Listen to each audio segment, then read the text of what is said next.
Hello, what is absolute zero? The absolute zero என்ன ஆக்சுவலா அப்படின்னா அந்த absolute zero பார்க்கறதுக்கு முன்னாடி what is the temperature in the space?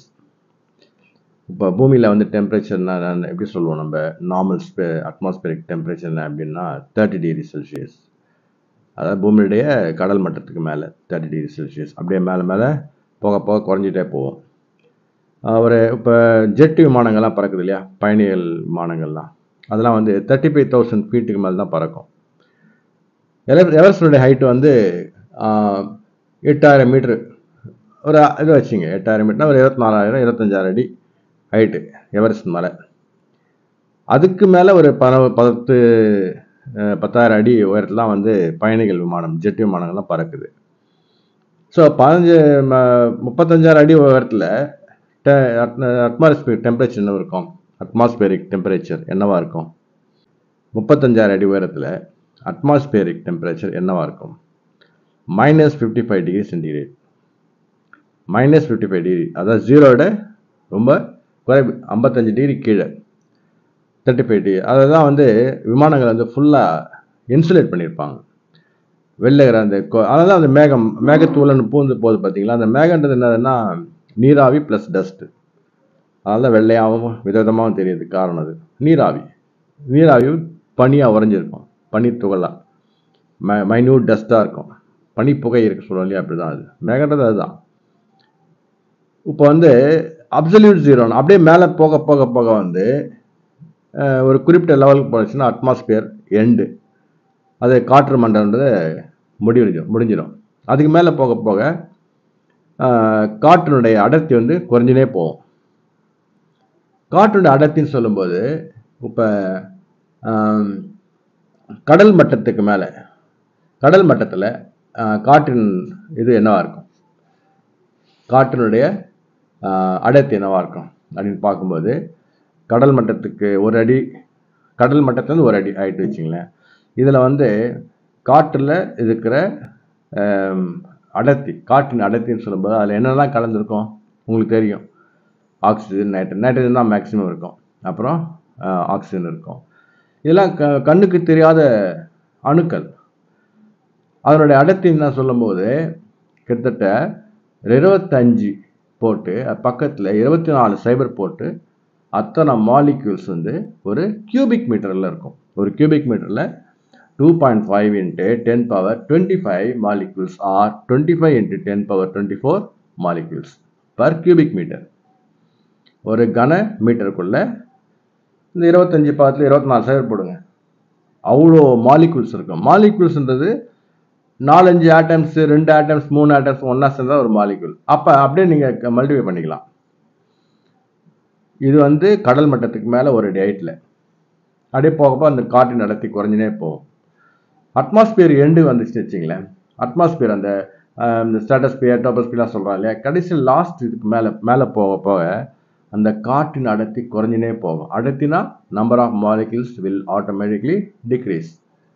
ஒரு குறிப்பிட்ட அளவுக்கு மேலே போக இப்போ இந்த ஜேம்ஸ் வெப் டெலஸ்கோப்லாம் இருக்குது பார்த்தீங்களா, 1.5 லட்சம் மைல் தூரத்தில் அந்த இதில் L1 L2 இந்த லெக்ராஞ்சியன் பாயிண்ட்ஸில் இது பண்ணியிருக்காங்க இல்லையா, அதையும் தாண்டி போக ஸ்பேஸுக்கு போகிறோம். இப்போ வாயேஜர் 2 கிராஸ் பண்ணி இன்டர் கேலக்டிக் ஸ்பேஸ் உள்ள போய் நிற்குது. இப்போ அதாவது சூரிய மண்டலத்திலேருந்து விலகி வெளியிலேருந்து போய் அதுலேருந்து இன்டர் கேலக்டிக் ஸ்பேஸ் உள்ள போயாச்சு. இப்போ அதுவும் தாண்டி போக அதாவது இப்போ இந்த நியரஸ்ட் ஒரு ஸ்டார் சொல்கிறாங்க இல்லையா, 4.3 லைட் இயர்ஸ் தூரத்தில்னு சொல்கிறாங்க இல்லையா, அதுக்கும் பூமி இது சோலார் ஃபேமிலிக்கும் நடுவில் வச்சுங்களேன். உதாரணத்துக்கு ஸ்பேஸ்னா அதுதானே, எம்டி ஸ்பேஸ் தானே. எம்டி ஸ்பேஸ்னால் எப்படி இருக்குன்னா ஆல்மோஸ்ட் ஒரு ஆட்டம் கூட ஒரு கியூபிக் மீட்டரில் இருக்கிறதுக்கு வாய்ப்பு இல்லை. ஒரு ஆட்டம் கூட ஒரு கியூபிக் மீட்டரில் இருக்கிறதுக்கு வாய்ப்பு இல்லை. அப்படியானால் ஸ்பேஸ் வந்து டோட்டலி எம்டி, டோட்டலி வாக்யூம், ஒன்றுமே இல்லை, காலி. அதாவது இங்கே வந்து 25 பக்கத்தில் 24 சைபர் போட்டு என்னால் எவ்வளோ வருமோ அத்தனை மாலிக்யூல்ஸ் இருக்கிற இந்த அட்மாஸ்பியர் ஸ்பேஸில் இருக்காது.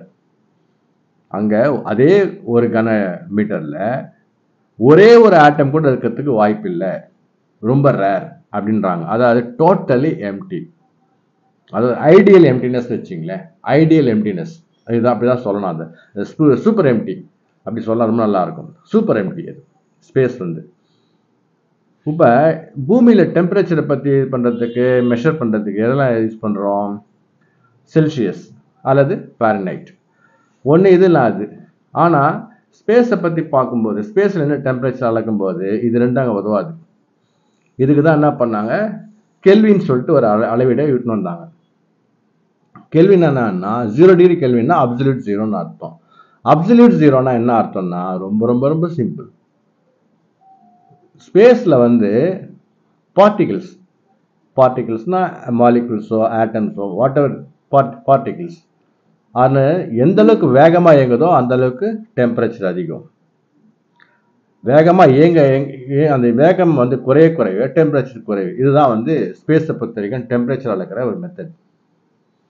நமக்கு தெரியும் இல்லையா, ஒரு சில ஸ்பேஸில் வந்து சில ஸ்டார்லாம் விலகி போகிற ஸ்டார்லாம் நம்மளை விட்டு, யூனிவர்ஸில் நம்மளை விட்டு விலகி போகிற ஸ்டார்லாம் வந்து ரெட் கலர் ஷிஃப்டில் இருக்கும்.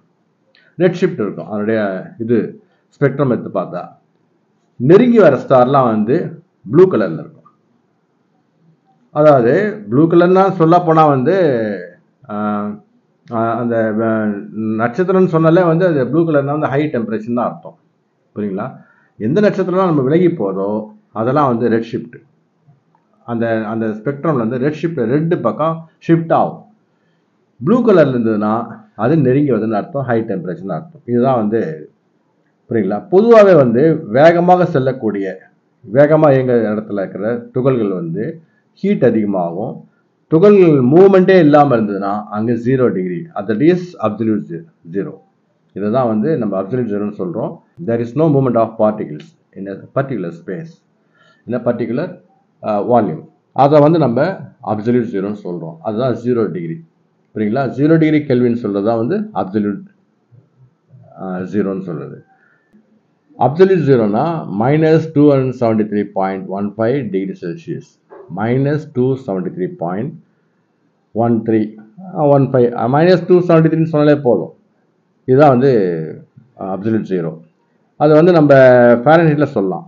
-460 ஃபாரன்ஹைட், -273 செல்சியஸ், -460 தட் இஸ் 459.867. இது வந்து டிகிரி ஃபாரன்ஹைட். புரியுங்களா?